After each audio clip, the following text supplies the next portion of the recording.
Oui, bonjour à tous. J'espère que vous m'entendez bien. Donc, on va démarrer la webconférence. Donc, au Binet du Parc des Boucs de la Seine. Donc, le parc organise régulièrement des conférences sur la thématique éviter, réduire, compenser. Et dans le cadre des sujets qu'on avait identifiés, on souhaitait approfondir, c'était comment rendre pérennes les mesures de compensation. Et l'un des outils proposés par la loi biodiversité est les obligations réelles environnementales. Donc c'est pour ça qu'aujourd'hui, j'ai proposé au Conservatoire des espaces naturels et à la Fédération des conservatoires des espaces naturels d'intervenir pour nous parler un petit peu du sujet, puisqu'il y a une responsable juridique, Julie Pabin, spécialiste du sujet, et puis qu'ils ont pu un peu expérimenter ça aussi en Normandie. Le format de la webconf est un petit peu particulier. Donc si chacun peut bien couper ses micros pour éviter qu'on ait des interférences sur les bruits qu'il y a autour de vous. Et puis on va commencer par la présentation et je vous propose qu'on fasse la session de questions à la fin de la présentation. Voilà. Si chacun veut bien se présenter sur le chat, parce que faire le tour des participants, ça va être un petit peu long et on s'est donné 1 heure. Donc il y a le chat où vous pouvez poser des questions. Enfin, vous présenter dans un premier temps et après on verra pour poser des questions. Voilà, donc j'espère que vous entendez bien. Normalement, oui. Voilà, c'est bon. Et du coup, je vais laisser la parole à Julie Babin et puis qui va commencer la présentation.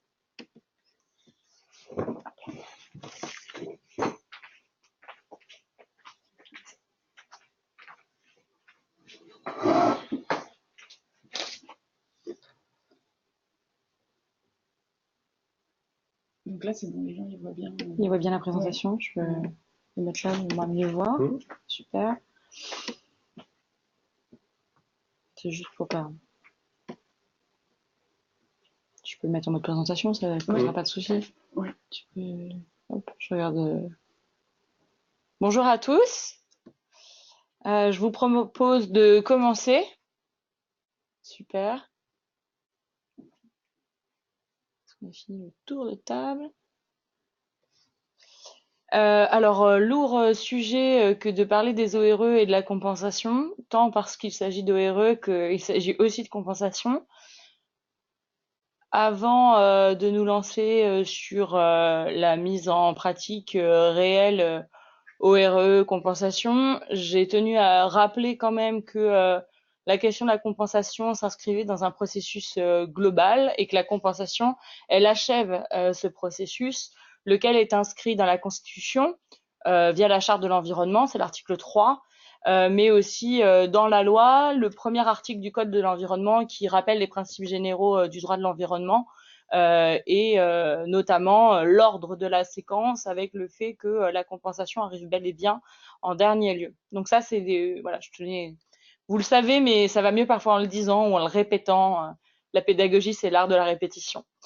Ce qui est important, c'est effectivement de respecter l'ordre de cette séquence et de ne pas considérer la compensation comme étant la première chose à faire, même s'il faut en tenir compte. La compensation, comment est-ce que ça fonctionne? Alors, on a la loi de biodiversité qui nous a un peu plus éclairé sur ce que le législateur entendait sur les contours de la compensation. Je vous ai mis l'article et dans la présentation, il y a un lien hypertexte. Donc, vous n'aurez pas besoin de vous embêter à aller naviguer sur Légifrance, ce sera accessible. Les principes posés par cet article sont assez simples à la lecture comme ça, mais dans la mise en œuvre, pas forcément. Le premier, c'est un objectif d'absence de perte nette, voire de gain de biodiversité. Ça, c'est la première chose. Ce n'est jamais que le découpage du texte, hein, pas de folie. La deuxième chose, c'est qu'il y a une obligation de résultat. Et là, on a un véritable changement. On n'était plus sur une obligation de moyens, même si la distinction n'est pas une distinction qui juridiquement me séduit, c'est celle qui avait cours en matière de compensation. La troisième chose, c'est que, et c'est ça qui est très important, c'est que les mesures de compensation, donc des atteintes résiduelles, elles doivent être effectives pendant toute la durée des atteintes. C'est un point cardinal sur la compensation et notamment dans le choix de l'outil pour mettre en œuvre mettre en œuvre les mesures de compensation. Et puis, évidemment, aucune substitution aux mesures d'évitement et de réduction. Chaque mesure, chaque temps dans la séquence a son autonomie et dont l'intégrité doit être respectée. Ce qui est important d'avoir en tête, c'est que l'administration, en tout cas l'autorité chargée, l'autorité environnementale, donc qui va autoriser le projet, peut justement interdire, ne pas autoriser le projet, ça revient à l'interdire, si les modalités d'exécution de la compensation ne sont pas satisfaisantes. Donc ça, c'est assez important aussi. C'est que c'est pas parce qu'on présente des mesures qu'elles sont de facto autorisées. Et donc là, c'est tant sur la nature de la mesure que la façon dont elle sera mise en œuvre. Alors, comment compenser les atteintes écologiques? Finalement, il y a deux grandes familles. J'ai essayé après de vous faire un petit schéma parce que j'aime bien les dessins, même si je dessine très mal. La première, c'est le texte nous dit que le maître d'ouvrage débiteur de l'obligation de compensation peut compenser soit directement, soit en confiant par contrat la réalisation des mesures de compensation à un opérateur de compensation, soit par l'acquisition d'unités de compensation dans le cadre d'un site naturel de compensation. Voilà, c'est les trois voies qui sont offertes pour un maître d'ouvrage pour mettre en œuvre son obligation de compensation. Alors voilà le fameux petit schéma qui, j'espère, ne tord pas trop. J'essaie de faire en sorte qu'il soit simple. J'espère que la simplicité n'aura pas amoindri la qualité. On a un maître d'ouvrage et donc compensation directe, c'est lui-même qui les met en œuvre sur sa propriété, puisque si c'est sur la propriété de quelqu'un d'autre, on verra la notion assez extensive de l'opérateur de compensation revient finalement à se dire qu'on serait plutôt dans une compensation indirecte, même si il peut piloter lui-même les mesures. Et puis compensation indirecte, alors moi je le vois pas parce que j'ai le petit onglet de chat, là ça ira. Ouais, je veux bien s'il te plaît. Ah, génial. Pardon, c'est un petit souci technique. Voilà. Et donc, la deuxième option, c'est quand un opérateur de compensation va réaliser les travaux. C'est ce qui était indiqué avant, ou l'acquisition d'unités de compensation. Voilà les trois grandes voies pour compenser les dommages résiduels de travaux, activités. Sachant qu'ici, on parle vraiment de compensation écologique et qu'il existe d'autres types de compensation, notamment forestières ou agricoles, et qui font pas du tout l'objet de cette présentation.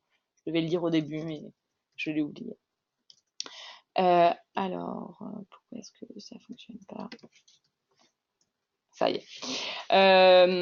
J'en viens à ce qui est pour moi le plus important et qui peut expliquer qu'on mobilise notamment l'ORE, mais pas seulement, c'est la pérennité des mesures, puisque le texte dispose que les mesures doivent être effectives pendant toute la durée du contrat. Ça va expliquer que pour certains dommages et surtout pour certaines activités qui vont s'inscrire dans un temps très long, et quand je parle d'un temps très long, c'est surtout qu'il dépasse les durées possibles pour un contrat, donc au-delà de 99 ans. Je pense à des très très gros ouvrages.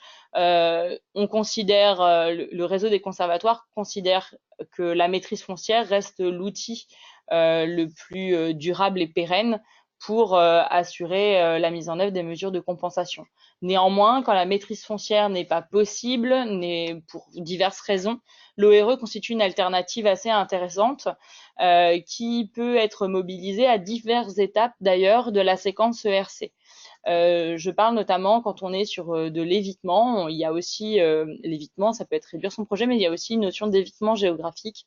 Et l'ORE peut venir consolider des choix d'évitement géographique. Donc c'est assez intéressant de aussi penser que l'ORE peut être mobilisé dans ce cadre-là. En réalité, l'ORE, c'est une véritable pâte à modeler juridique. Alors vous n'allez pas faire des bonhommes fantastiques avec, mais sachez que c'est un outil assez malléable que vous allez pouvoir adapter à différentes situations. Super, merci. Tac. Voilà, c'est bon. Alors en théorie, on a parlé un peu de compensation, on parle la deuxième thématique, c'est l'ORE, qu'est-ce que c'est? Alors la première chose, c'est que il y a une petite vidéo, si vous en avez besoin, qui est disponible sur le site du réseau des conservatoires ou auprès du conservatoire d'espaces naturels qui vous explique en moins de 2 minutes ce que sont les ORE. Alors je vous informe de suite, vous n'avez pas du Spielberg, on fera pas Cannes, mais elle fonctionne assez bien et permet de comprendre assez rapidement les avantages principaux de l'ORE. Qu'est-ce que c'est? C'est un contrat par lequel un propriétaire va se créer des obligations de faire ou de ne pas faire, qui vont être attachées aux biens immobiliers, d'où le caractère est donc constitué des droits réels. Et la finalité de ces obligations, c'est, alors pour l'instant, la formule est un peu générique, c'est la préservation de l'environnement. Ce qui est intéressant, c'est que c'est un contrat avec des obligations. Il n'y a pas que le propriétaire qui s'engage, le co-contractant aussi s'engage à faire, plutôt à faire quelque chose. Le texte précise clairement qu'il faut des obligations réciproques. Cette réciprocité dans les obligations, c'est vraiment très important. Il n'y a pas, voilà. Donc là-dessus, on verra après, il n'y a pas de liste imposée par le législateur dans les types d'obligations qui peuvent être mises dans le contrat. C'est en ça qu'on est sur un contrat un peu plastique. Ça nous permet de s'adapter au plus proche du territoire, ce dont il a besoin, mais aussi du propriétaire, éventuellement de l'usager. Voilà. Alors, comme tout contrat, il faut être au moins deux. La première partie au contrat obligatoire sans laquelle il n'est pas possible de signer un contrat d'obligation réelle environnementale, c'est le propriétaire. Et là, on a de la chance puisque le législateur n'a pas du tout encadré les choses. Donc, ça peut être une personne physique comme une personne morale, une personne de droit privé comme de droit public. Attention, quand vous avez une personne de droit public, je pense notamment aux collectivités, le foncier qui va être grevé d'un contrat d'ORE doit nécessairement être dans le domaine privé de cette collectivité, puisque par nature, le domaine public est inaliénable, imprescriptible, et donc on ne peut pas constituer de droit réel sur le domaine public. D'autres outils pourront être utilisés, mais pas l'ORE. Voilà. Alors, ça, c'était le propriétaire. Voilà. Tout simple. La deuxième partie, c'est le co-contractant. Alors, c'est un terme un peu générique qui est pas très satisfaisant, mais qui est le moins pire que j'ai trouvé. Ce dont on est certain, c'est que le co-contractant ne peut pas être une personne physique. Il ne peut s'agir qu'une des trois personnes suivantes, c'est-à-dire une collectivité publique, un établissement public ou une personne morale de droit privé agissant pour la protection de l'environnement. J'insiste sur le fait que l'établissement public aussi doit agir pour la protection de l'environnement. Je vous dispense des petites discussions de juristes et d'exégèse sur le texte avec le positionnement de la virgule, mais toujours est-il qu'il est certain que l'établissement public doit agir pour la protection de l'environnement. À titre d'exemple, la PHP ne va pas constituer d'ORE sur du foncier, en tout cas, va pas pouvoir signer une ORE avec un propriétaire. Vous avez peut-être entendu parler à l'occasion des débats autour de la loi biodiversité et peut-être après en suivant du fameux garant environnemental. Il n'a pas d'existence juridique en tant que tel. Il n'y a pas un régime qui est affecté. Finalement, c'est ces trois personnes-là, ces trois types de personnes-là qui constituent ce fameux garant environnemental, puisque pour les collectivités, elles ont en charge la préservation de l'intérêt général, lequel comprend la protection de la biodiversité, en tout cas de l'environnement, et puis après, justement, le fait d'avoir cadré les établissements publics et les personnes morales de droit privé agissant pour la protection de l'environnement, on retrouve bien cette grande famille du garant environnemental. Voilà. On on aura peut-être des questions. En tout cas, c'est ce que le texte dit, tout simplement. Le choix du co-contractant, il est assez important, et notamment dans le cadre de la compensation, puisque on va avoir un enjeu avec ce fameux opérateur de compensation. Rappelez-vous, quand on est sur de la compensation indirecte, le maître d'ouvrage peut faire appel à un opérateur. L'opérateur, le texte nous précise qu'il peut s'agir d'une personne publique ou privée, chargée par une personne soumise à une obligation de compensation, de les mettre en œuvre pour le compte de cette personne et de les coordonner à long terme. La résultante, c'est que toute personne qui peut signer une ORE peut être qualifiée d'opérateur de compensation. En revanche, l'inverse n'est pas vrai. La liste des personnes habilitées à pouvoir signer un contrat d'obligation réelle environnementale est beaucoup plus restrictive que celle des opérateurs de compensation. Voilà. Ce qui va expliquer que l'ORE ne va pas pouvoir être mobilisée dans une multitude de cas, ou en tout cas, compte tenu de ces deux champs, de ces deux définitions différentes, voilà. On pourra l'utiliser, mais il faudra être dans la bonne famille, entre guillemets. Alors, les finalités du contrat, et c'est ce qui explique pourquoi aussi on peut l'utiliser, c'est que l'objet, ça va être le maintien, la conservation, la gestion, la restauration d'éléments de biodiversité ou de fonctions écologiques. Et ça tombe bien parce que la compensation, elle a pour objet d'essayer de réparer, même si le terme de compensation est pas très beau, hein, parce que moi je compense un handicap, je suis petite, j'ai des talons compensés, mais je ne peux pas, si on me coupe la jambe, ça va pas m'aider. Donc là, l'idée, c'est la biodiversité, les fonctions écologiques. C'est la possibilité, je le disais tout à l'heure, de la mobiliser dans l'ensemble des séquences. Toutes les biodiversités, sans distinction de zonage ou de type de biodiversité, elle peut être patrimoniale ou non. Ce qui est intéressant et qui explique qu'on peut largement l'utiliser dans le cadre de la compensation, c'est que on envisage la restauration souvent. Donc ça, c'est assez important, et vous pouvez avoir deux temps dans votre contrat d'ORE. Dans un premier temps, la restauration, et puis en suivant, derrière, une conservation ou une gestion. Ce qui permet justement à différents opérateurs de le mobiliser à différentes étapes dans le grand processus compensation. Voilà. Alors, le grand effet, et ce qui explique qu'on utilise l'ORE plutôt que d'autres contrats, c'est que les obligations qui sont constituées sont attachées à la propriété, au bien immobilier, et pas au propriétaire, de sorte que les obligations suivent le bien en quelque main qu'il se trouve. Il est important d'avoir en tête que pour le maître d'ouvrage, même s'il a signé une ORE avec un propriétaire, en tout cas, même s'il y a une ORE qui est signée, le maître d'ouvrage reste pour l'administration, au titre de la réglementation sur la compensation, le seul responsable de l'exécution de ces mesures de compensation.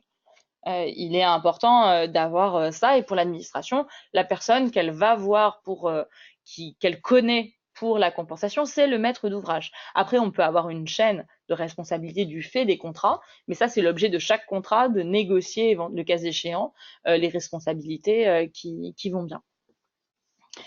Alors, dans le cas de la compensation indirecte, donc on a l'opérateur et puis les unités de compensation. J'ai essayé de faire un petit schéma pour voir comment ça peut se passer. Donc, le maître d'ouvrage va charger un opérateur de compensation de mettre en œuvre les mesures de compensation. Donc, soit sur du foncier qui appartient directement au maître d'ouvrage. Donc, l'opérateur de compensation va être finalement un prestataire purement et simplement auprès du maître d'ouvrage, soit sur du foncier qui appartient à l'opérateur de compensation. Il faut bien avoir en tête que c'est jamais qu'une casquette ou comme un badge qu'on mettrait à une personne qui a d'autres activités par ailleurs. Et puis, les mesures de compensation peuvent aussi être mises en place sur un terrain qui appartient à quelqu'un d'autre, c'est-à-dire, du coup, on peut avoir un propriétaire ou travailler directement, passer un contrat avec un exploitant, qui peut être un exploitant agricole ou n'importe quelle personne qui dispose d'un droit de jouissance d'un bien. Donc, ce qui est important à voir, c'est que l'ORE, le sûr, c'est que vous ne pourrez pas le faire dans la partie qui est la plus à droite, c'est-à-dire avec l'exploitant, puisqu'il ne dispose pas du droit de propriété. Donc ça, là-dessus, on est certain qu'avec l'exploitant, il ne pourra pas y avoir d'ORE. Il y aura d'autres contrats, mais pas d'ORE avec l'exploitant, même si on peut en tenir compte dans la rédaction du contrat. Voilà, bah, c'est la même chose sous un autre format, avec en rouge le chemin avec les cas dans lesquels finalement on peut aller signer un contrat d'ORE. Je n'ai pas mis, ce serait l'opérateur de compensation qui est dans la bonne famille, ce qu'on a vu tout à l'heure. L'opérateur de compensation ne peut pas signer un contrat d'ORE sur un terrain qui lui appartient, puisque en réalité, on peut pas, même quand bien même on souffrirait d'un dédoublement de personnalité, juridiquement, on ne peut pas signer de contrat avec soi-même. Donc, une ORE avec soi-même n'est pas possible, peu importe la casquette que l'on a. Alors en pratique, on a plusieurs points clés du contrat à aborder qui doivent être négociés, travaillés en amont et en concertation. Le premier, c'est bah, déjà le truc tout bête, c'est qui fait quoi dans cette opération globale, quel rôle on donne à chacun des opérateurs. Ça va aider derrière à structurer le contrat, notamment sur les différentes obligations, et on le verra après sur des questions aussi en termes de responsabilité. Bah, le contrat, quelle durée, et c'est l'enjeu fort de la pérennité de la mesure de compensation. Clairement, on peut aller de 1 jour à 99 ans. Bon, un jour assez peu pertinent quand on est notamment sur des mesures de compensation et même par ailleurs. Donc ça, c'est un enjeu assez fort. Les sanctions en cas d'absence de l'atteinte du résultat ou de non-respect des obligations, c'est important parce que rappelez-vous que pas loin, il y a un maître d'ouvrage qui a une obligation de résultat dans la mise en œuvre des obligations. Donc là, qu'est-ce qu'on fait? Comment on s'en sort? Quels sont les correctifs que l'on peut apporter? Justement, les correctifs, ce sont les modalités de révision de l'ORE en cas d'échec des mesures, mais pas seulement. Est-ce qu'il y a un contrôle? Qui le réalise? Est-ce que c'est un tiers? Alors, tiers extérieur, c'est un peu redondant. Est-ce que ce sont les parties directement qui s'en chargent? Tout ce genre de choses doit être vu, analysé. S'il y a un contrôle réalisé par un tiers, quel est le process pour qu'il puisse réaliser ces contrôles? Est-ce qu'il doit prévenir le propriétaire? Est-ce que s'il y a un exploitant, il doit le prévenir? Tout ce genre de choses, en fait, ça peut paraître bête, mais il vaut mieux le prévoir à la conception du projet où on veut tous aller dans le même sens qu'au moment où il y a des difficultés, parce que généralement, à ce moment-là, on est moins souple dans la discussion. Qui finance quoi? Parce que derrière, il y a des obligations qui vont être mises en œuvre, il y a un suivi du contrat qui doit être fait, et donc les flux financiers, comment ça se passe, et ça, quelles sont la répartition, s'il y a une enveloppe globale, quelle est la répartition? Ça fait partie du dur du contrat. Éventuellement, est-ce qu'on constitue une garantie financière pour la mise en œuvre des mesures pour ce contrat? Là, c'est indépendant de la question du projet lui-même soumis à compensation, mais est-ce que pour ce foncier-là, on met en place des garanties financières? Voilà globalement les questions qui me semblent importantes d'aborder pour constituer la colonne vertébrale du contrat. Bien sûr, les autres aspects d'autres aspects doivent être pris en compte, mais pour moi, ce sont vraiment les aspects majeurs du contrat. Aujourd'hui, en fait, le conservatoire d'espace, les conservatoires ont signé qu'une seule ORE dans le cadre de la compensation. C'est le conservatoire d'espace naturel d'Aquitaine. Il s'agit d'une compensation pour une implantation de panneaux photovoltaïques avec un propriétaire qui était la commune. La durée du contrat est de 60 ans. Il y a eu, ce qui est assez intéressant, c'est que bon, au-delà des mesures, un calque des obligations tant pour le propriétaire que du conservatoire de ce qui était prévu dans l'autorisation pour les travaux. Ce qui est intéressant et qui peut vous intéresser, c'est justement des états des lieux intercalaires tous les 5 ans pour permettre d'avoir un suivi sur l'effectivité de la mesure et permettre aussi, en cas de changement de propriétaire, de se dire mais j'ai été propriétaire pendant 10 ans, et pendant 10 ans, je n'ai pas eu de problème. Et donc, quelque part aussi, simplifier les choses en termes de responsabilité civile d'un propriétaire sur le contrat. Donc ça, c'est assez important. Et par rapport à la question du qui finance quoi, le maître d'ouvrage qui a installé les panneaux photovoltaïques a été prévu dans le contrat d'ORE une convention d'indemnisation du propriétaire et du conservatoire. L'indemnisation, en réalité, on n'a pas prévu le montant n'est pas c'est pas 150 euros c'est un chiffre au hasard, qui est libellé, mais simplement une formule qui permet, puisque à chaque fois qu'on a un prix ou une donnée économique, si ce n'est pas déterminé, ce doit être déterminable. Donc on a pris le parti d'avoir une indemnisation déterminable pour mieux prendre en considération l'évolution qui pourrait y avoir de l'activité. Voilà. Et puis, ça, c'est ce que je vous ai dit avant. Je l'avais mal positionné dans le support de présentation. Voilà, globalement, ce qui est important. Franck, tu veux que je te laisse les points conclusifs, pour moi en tout cas, c'est que le véritable sujet quand on parle d'ORE et de compensation, la vraie question c'est la compensation. Qu'est-ce qu'on veut en faire? Comment est-ce qu'on veut la faire? Une fois que l'on sait le temps qu'il va falloir pour la compensation, véritablement en tenant vraiment compte de la loi, ce qui est écrit dans la loi, alors le choix de l'outil viendra assez facilement et va guider aussi, si on prend l'option d'une ORE, des choses toutes bêtes comme effectivement la durée du contrat. Ça, c'est assez important de prendre le problème, à mon sens, dans le bon sens. Et le bon sens, pour moi, c'est de commencer par la compensation, on fait quoi? Il faut qu'il y ait un travail qui soit justement toujours adapté, l'outil le plus approprié en fonction des travaux activités qui ont généré la compensation. C'est pas la même chose de compenser sur une implantation d'une station photovoltaïque dont on sait qu'il faudra la supprimer. Elle ne va pas durer 100 ans. C'est assez peu probable. Donc c'est pas le même regard qu'il y a entre une compensation sur du panneau photovoltaïque que dans du grand linéaire. Ça nécessite d'être agile dans la mobilisation des outils. Et donc ça, il faut pas arriver avec un calque. En tout cas, voilà, c'est une considération qui m'est très personnelle, mais qui, je pense, peut être garante de mesures de compensation efficaces si on s'adapte aux enjeux locaux. Le choix du co-contractant est ultra stratégique, puisque c'est un contrat, il naît et disparaît de la volonté des parties. Et si on a un co-contractant qui est beaucoup plus susceptible de subir des pressions, on a quelqu'un qui peut plus facilement mettre fin au contrat d'ORE. Et l'enjeu, il est quand même assez fort quand on est sur de la compensation. Et donc là, le choix du co-contractant, il vous faut quelqu'un de solide sur ses fondamentaux. Et puis, rien ne nous empêche, dans un contrat d'ORE, d'être un peu ambitieux sur les mesures et sur la définition des obligations.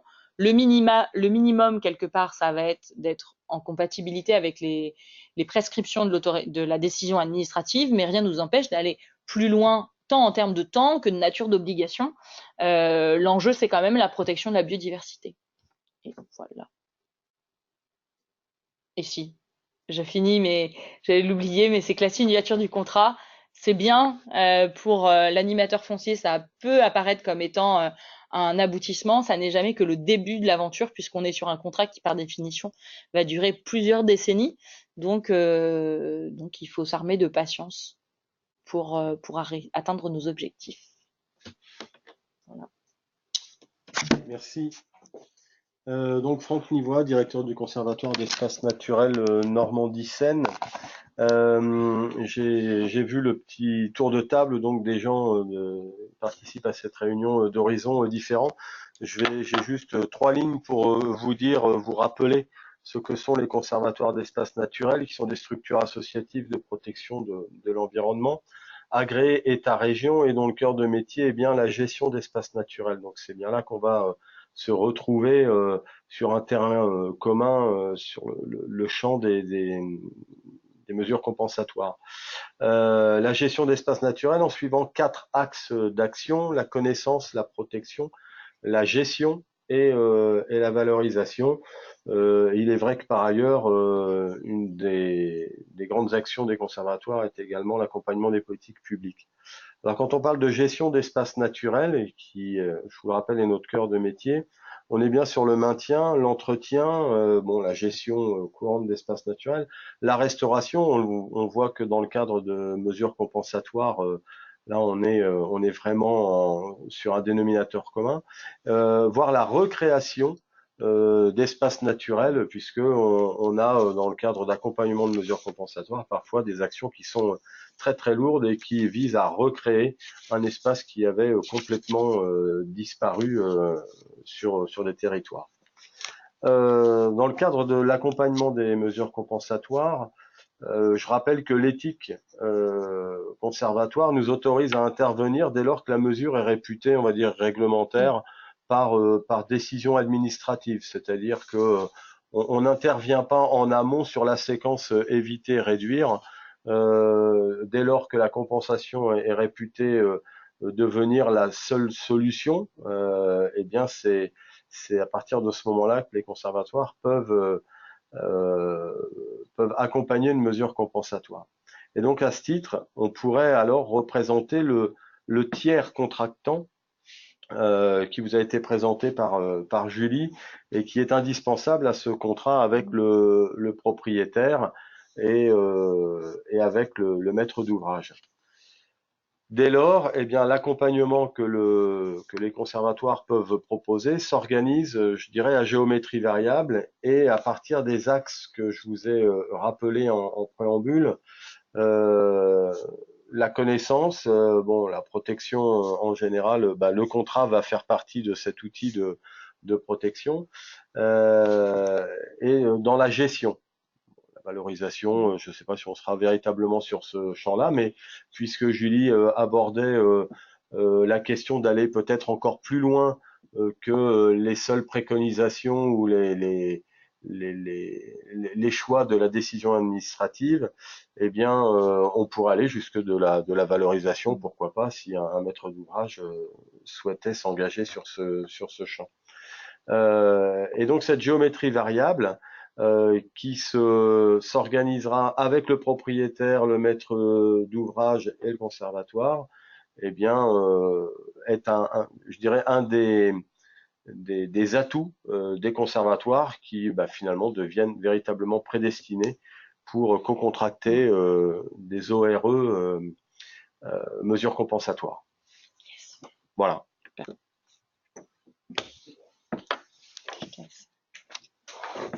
Merci à tous les deux du coup pour votre intervention. Est-ce que donc on peut passer à la session de questions. Du coup, vous pouvez utiliser c'est plus facile si vous utilisez le chat pour poser votre question, parce que ça évite que, comme on voit pas les gens, que tout le monde pose sa question en même temps. Et puis après, par contre, quand on répond à la question de la personne concernée, là, on peut ouvrir le micro et puis un peu plus interagir. Voilà. Donc, je sais que ça prend un peu de temps d'écrire les questions, donc je vous laisse les commencer. Moi, j'en avais une. C'était du coup, on n'a peut-être pas, sauf si j'ai loupé quelque chose, parler de compensation directe dans le cadre de la compensation directe. Ouais. Est-ce que là, on a évoqué les cas de compensation directe, mais dans les cas de compensation directe, est-ce que l'ORE peut pas être un outil aussi utilisé? Alors, elle peut être intéressante à mobiliser pour vraiment sécuriser le foncier qui appartiendrait notamment au maître d'ouvrage. Aujourd'hui, il y a des ORE qui sont signés par des maîtres d'ouvrage qui détiennent le foncier, qui mettent en place les mesures de restauration. Et comme c'est une mesure qui va durer assez longtemps, souvent, le foncier est transmis. Et donc, ce qui est assez intéressant, c'est que souvent, l'ORE vient, si elle est signée avant avec un tiers, donc du coup, c'est assez intéressant parce qu'on la préserve, mais c'est aussi intéressant aussi pour le maître d'ouvrage qui, s'il se dépossède de ce foncier-là, va être certain quand même que l'investissement qu'il a réalisé pour remplir son obligation va continuer à être à minima entretenu. Voilà. C'est des cas qu'on voit parfois dans les études d'impact où effectivement, on est sur des terrains communaux et puis la mesure de compensation, elle est définie, mais il n'y a pas de durée ni de pérennité affichée, quoi. Ça permet effectivement d'être un gage de sécurité. Dans ce cas-là, le co-contractant devient le garant de la réalisation de la mesure compensatoire. Ouais. En tout cas, il a une casquette semblable. Alors, il y a une première question. Bonjour, pour une durée de compensation de 30 années, nous utilisons plutôt simplement le cahier des charges de la SAFER lorsque cela est possible. Quels avantages des ORE, cahier des charges pour 30 ans Le cahier des charges, c'est un contrat. Bonjour, Johan. Comme le Bonjour RE, Julie. ce sont des contrats de droit civil. Donc en ça, ils ont une souplesse comparable en termes de durée. Effectivement, si on se dit qu'on fait une ORE de simplement 30 ans, il n'y a pas de plus-value dessus. Ce qui est assez intéressant. Alors, je pense qu'il y a une complémentarité à trouver vraiment entre cahier des charges, SAFER, dont l'une des fonctions peut être la résolution de la vente, et l'ORE où on va avoir des mesures on peut avoir des mesures un peu plus fines et envisager tout cet enjeu de gestion. Parce que dans un cahier des charges, ça suppose que la SAFER ait les moyens ou est identifié du coup quelqu'un qui va avoir un suivi effectif sur le foncier de la mise en œuvre des obligations. Donc c'est pour ça que je parle plus de complémentarité. J'ai pas tendance à les opposer. Alors j'aime pas par nature opposer les outils ni les personnes, mais pour le coup, on a vraiment là des outils plutôt cousins et qui peuvent justement très, très bien cohabiter l'un avec l'autre. Je sais pas si ça D'accord, répond à ta merci. question. Oui. Alors, il y en a une autre. À quelle proximité du site impacté l'ORE est envisageable? Je crois que là-dessus, il n'y a pas C'est la de... mesure compensatoire qui va définir la Exactement. proximité plus que l'ORE, à mon sens. L'ORE est que l'outil que vous allez utiliser. C'est la même chose. Je parle souvent en prenant des images. La question, c'est la maison, vous l'implantez où? Et après, vous choisirez si vous prenez des briques ou des parpaings. Là, c'est pareil. La mesure compensatoire, vous l'implantez où? Et après, vous choisirez si c'est plus de l'ORE ou de l'acquisition. Effectivement, il y a un enjeu. En fait, c'est plus une prise de position politique de dire, de se donner une sorte de périmètre d'implantation de l'ORE que véritablement juridique. En revanche, l'ORE peut apporter cet avantage de ne pas avoir à obligatoirement acquérir le foncier, mais associer un propriétaire privé ou public, enfin un terrain qui n'est pas forcément à vendre. Alors, bon, on pourrait toujours exproprier, mais ça reste malgré tout violent. Là, on est sur un propriétaire qui peut mettre à disposition pour une mesure compensatoire, et pour le coup, ce sera possiblement plus proche du lieu impacté que si on travaillait sur une acquisition, enfin, ou sur du foncier, Ouais. une maîtrise foncière. L'objectif de l'ORE, en tout cas, indépendamment de la question de la compensation, la philosophie qui sous-tend la création des ORE, c'est véritablement de faire du propriétaire un acteur de la protection de la biodiversité. Et donc pas simplement un spectateur. Et en ça, c'est assez intéressant parce que du coup, il ne subit pas, ou en tout cas beaucoup moins, des mesures qui pourraient arriver. Il devient vraiment un acteur. Je suis désolée, je me répète, mais j'ai pas d'autres qualificatifs de ce grand phénomène. Y a-t-il une obligation de ne pas faire dans un cahier des charges SAFER? Je n'en ai jamais vu. Pour le cahier des charges. Pour le cahier des charges SAFER, y a-t-il des obligations de ne pas faire? Il faudrait poser la question à Johan, mais pour moi, je n'ai pas souvenir, mais voilà. Nous, dans nos cahiers des charges, notamment pour la compensation, on met des obligations de ne pas faire, par exemple des obligations de ne pas pocher à telle ou telle période, ou des obligations de ne pas abattre, de ne pas utiliser des produits phytosanitaires, par exemple. On est tout à fait très très large et très très libre dans nos cahiers des charges. Quand c'est juridiquement Mais ça possible. répond à la question. En tout cas, juridiquement, il n'y a pas d'interdiction parce que le cahier des charges, c'est un contrat tout simple. En fait, ce qu'il faut bien avoir en tête, c'est que l'ORE, le seul texte que vous avez sur l'ORE, c'est le L132-3 du Code de l'environnement. Et pour tout le reste, il faut aller regarder dans le droit commun des contrats, c'est-à-dire ce vieil outil dont on découvre le charme tous les jours, c'est le Code civil. Alors, je suis désolée, j'ai fait ma civiliste de base, mais quand même, du coup, on va voir dans le droit des obligations, tout simplement. Et le cahier des charges obéit, c'est un contrat pareil qui obéit au Code civil, tout simplement. Il y a une autre question. Existe-t-il un inventaire base de données des ORE réalisées, une mise en réseau? Alors, c'est là qu'est l'os, hélas. C'est bien le souci qu'a le ministère, notamment qui doit rédiger un rapport, enfin devait rédiger un rapport pour la mise en place des ORE et proposer des leviers, notamment fiscaux, pour la mobilisation de cet outil. Il y a une difficulté, en fait, c'est qu'il n'a pas été prévu de remontée d'informations. Donc, par nature, c'est un contrat qui est entre deux personnes. Du coup, on n'a pas de données sur les ORE en général. Malgré tout, les ORE, dans le cadre de la compensation, on devrait pouvoir avoir des informations, puisque l'ensemble des mesures de compensation, il y a une obligation de faire remonter les infos pour notamment alimenter la base de données sur les mesures de compensation. Donc, on pourrait avoir une info partielle sur ce qui se passe en matière d'ORE et principalement ORE de compensation. Ce que je peux vous dire, c'est qu'aujourd'hui, il y a beaucoup d'ORE de compensation sur des grands projets de l'État. Et après, dans les deux autres familles d'ORE que l'on voit poindre, c'est des ORE plus patrimoniales avec des personnes qui veulent qu'après elles, leur modalité d'usage et de gestion d'un bien leur survive. Et puis aussi la gestion de la problématique préservation des captages en eau potable qui réfléchit à la mobilisation de l'ORE pour justement consolider des pratiques et les attacher au foncier. Dans le cas autre que mesure compensatoire, est-ce qu'un outil notarial, puisque c'est un acte notarié, ou acte administratif, ou acte administratif, donc tout ça est centralisé où et comment, et comment peut-on utiliser l'acte d'ORE, donc c'est un acte authentique, ce qui signifie acte notarié ou acte administratif, qui va être publié aux hypothèques.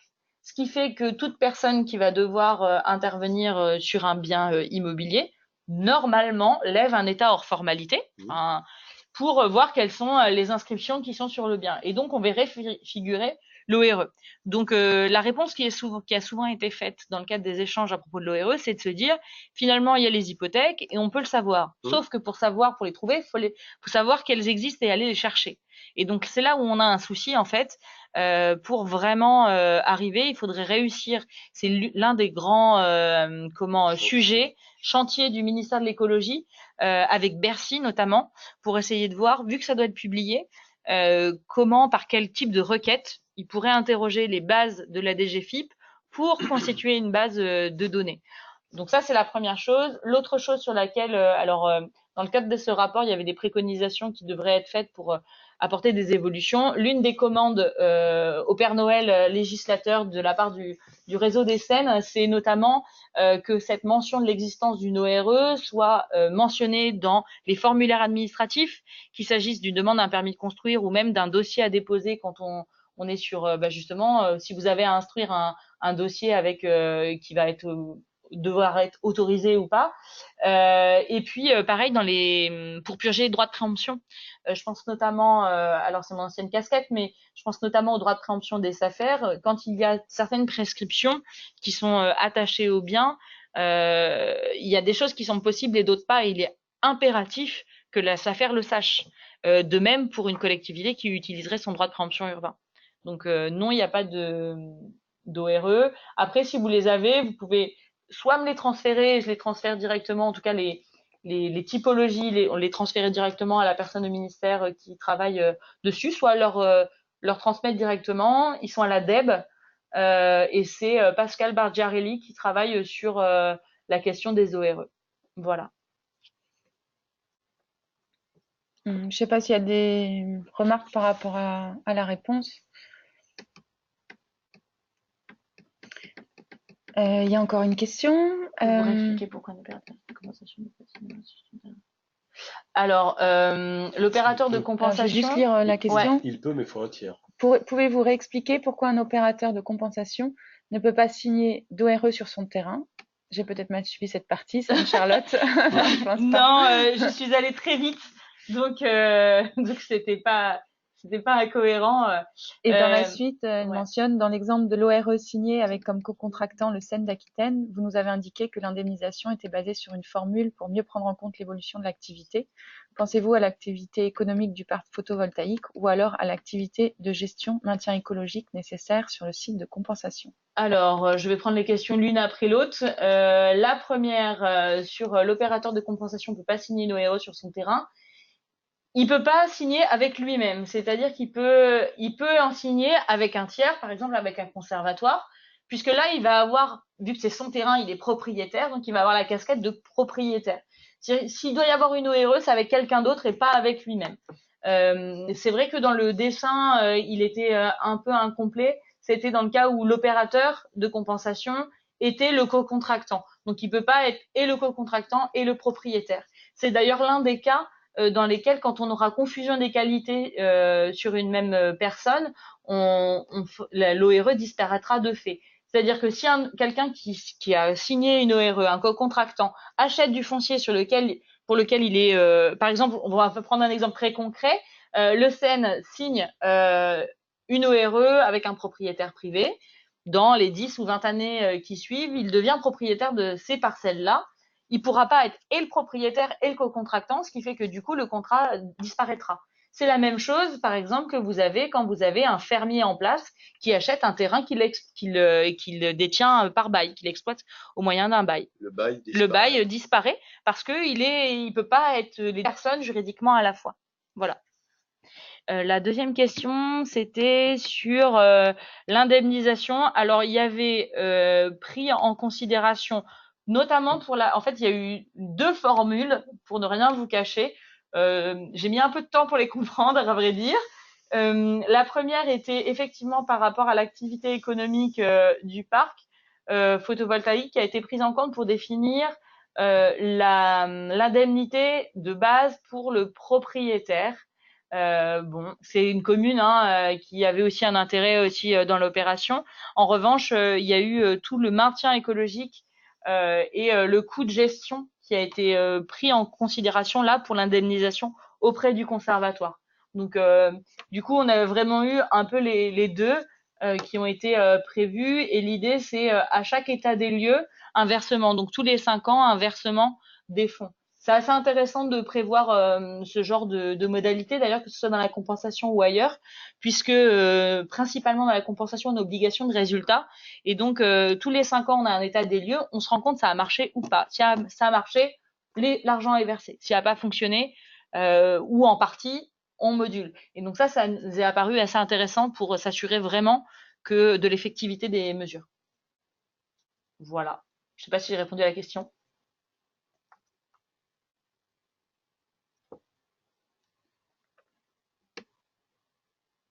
Est-ce que c'est bon pour cette question-là? Et alors, une autre question. Dans le cas d'Île-de-France, il n'y a pas de conservatoire d'espace naturel. Nous devons donc identifier d'autres contractants. Peut-être cela peut être la SAFER ou un opérateur de compensation. Nécessité de faire un contrat parallèle avec le maître d'ouvrage, point d'interrogation. Quel risque pour une structure tierce de reprendre à son compte les obligations compensatoires? Alors, si je comprends bien, Johan, tu me diras si je me trompe. En gros, le co-contractant, Oui. tu souhaiterais que ce soit la SAFER. Ou j'ai pas de souhait particulier, mais c'était le constat de savoir que on n'a pas forcément de co-contractant tel que le CN, et en même temps, le maître d'ouvrage ne peut pas forcément être co-contractant lui-même de par ses statuts. Qui peut prendre cette place? Il existe d'autres structures de protection de l'environnement qui peuvent être éligibles à être co-contractants à une ORE en Île-de-France. Et puis, je crois savoir qu'il y a si on veut parler scènes, puisqu'on va prêcher pour notre paroisse, je crois savoir qu'il y a des scènes autour de l'Île-de-France qui ont un territoire de chalandise pouvant aller hors les murs, c'est-à-dire hors région. En ce qui concerne le conservatoire Normandie-Seine, par exemple, puisqu'on avait des projets en commun avec le parc naturel régional du Vexin, etc., nos statuts nous permettent d'aller jusqu'au territoire limitrophe de la région Normandie. Donc, bon, voilà, si il y a une nécessité à trouver un co-contractant efficace, compétent, et que on a un peu de difficulté sur l'Île-de-France, les SEN doivent pouvoir prendre le relais, par exemple. D'accord, je savais pas ça. D'accord. Oui, oui. Nos statuts ont été révisés il y a quelques années à cet effet. Alors peut-être que est-ce que la Bourgogne est voisine aussi? Oui, elle est voisine Touché, de ouais, Champagne. Vous l'Île-de-France. avez Grand Vous Est, avez Centre la région Centre-Val de Loire et Hauts-de-France. et Hauts-de-France. Faudrait voir avec eux comment ça peut fonctionner. Mais en tout cas, rien que le Seine-Normandie-Seine peut sur l'ensemble de l'Île-de-France. D'accord.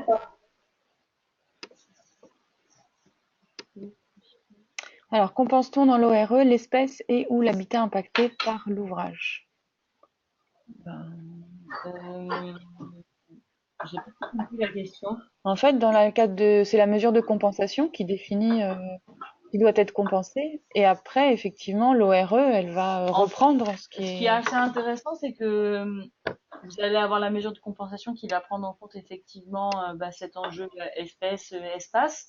Et on parlait de plasticité de l'ORE tout à l'heure. En fait, on évoquait les éléments qui peuvent, qui sont le pourquoi, l'objet véritable du contrat, ça va être des éléments de biodiversité. Donc ça peut être des espèces ou même des habitats et voire même des fonctions écologiques, ce qui est assez intéressant d'ailleurs parce que c'est pas quelque chose, on n'y est pas toujours habitué. Donc, je pense que vous pouvez aller effectivement, en fonction de ce qui aura été décidé, à minima sur ce qui est dans la décision administrative.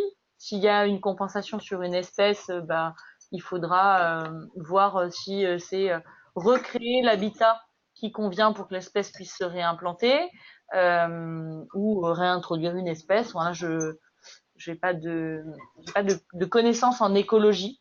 Je suis plus juriste que écologue, donc je vois pas. J'ai peut-être pas très bien répondu à la question, mais j'ai pas très bien compris. Je vous prie de m'excuser. Je pense que une réponse pourrait aussi être que dans l'ORE, il convient de reprendre le cahier des charges de la mesure ou des mesures compensatoires concernées. Ce sera annexé.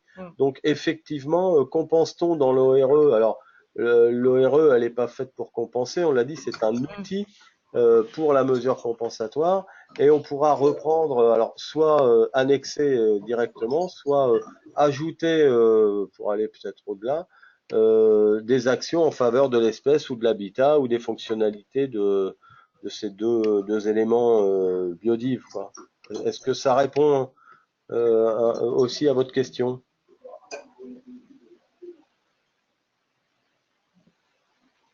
Oui, c'est bon, vous n'avez pas de souci.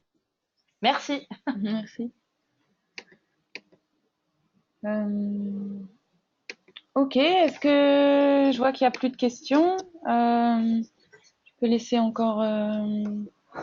Est-ce que l'on pourrait être destinataire de la présentation? Oui, bien sûr, je ferai parvenir la présentation et elles sont enregistrées, donc du coup, je les mets en ligne après sur le site internet du Parc des Boucs de la Seine, donc vous pouvez les retrouver et puis vous les repassez en boucle si ça vous intéresse. Pas trop quand même, faut que vous gardiez. Voilà, merci à tous de votre participation. Est-ce que il nous reste 2 minutes? Souhaitez-vous qu'on vous passe la vidéo pour que vous voyez à quoi elle ressemble et vous motiver à aller la télécharger? Ah, on peut faire ça. Et on a une petite plaquette papier qui est à votre disposition, même en numérique. On l'a là, la vidéo Je l'ai sur ma. Alors, Laurent Lemonnier, donc de l'Adréal, vous informe qu'il est prévu une réunion régionale sur les ORE en octobre-novembre prochain. Oui. Voilà, qui devrait être à confirmer. Avec Pascal, Charlie, c'est lui qui pilote. On va à la vidéo. Tu vas dans le. Alors, elle est là, tu peux aller directement sur ma clé. Alors, on va vous mettre la vidéo. Là. FCEN. Ça va se lancer. Pourquoi il n'y a pas le son? Il n'y a pas le son. Il n'y a pas le son.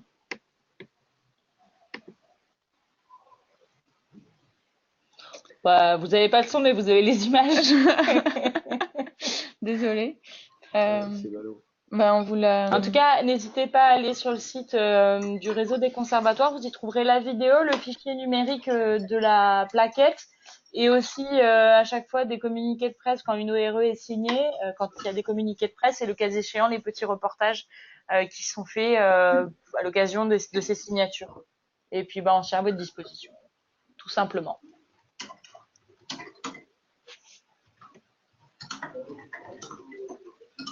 On la laisse ou... C'est un peu générique de fin. C'est le générique de fin, voilà.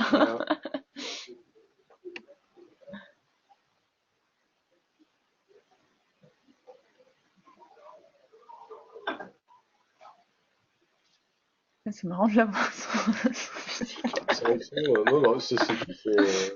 C'est explicite, hein, on voit bien, pas de produits finaux. L'image est parfois Prochain,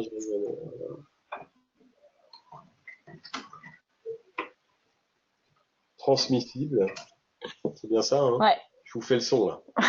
Tu fais bien. Aussi longtemps que dure le contrat. Ah oui, je connais le texte. Ouais, on travaillait dessus.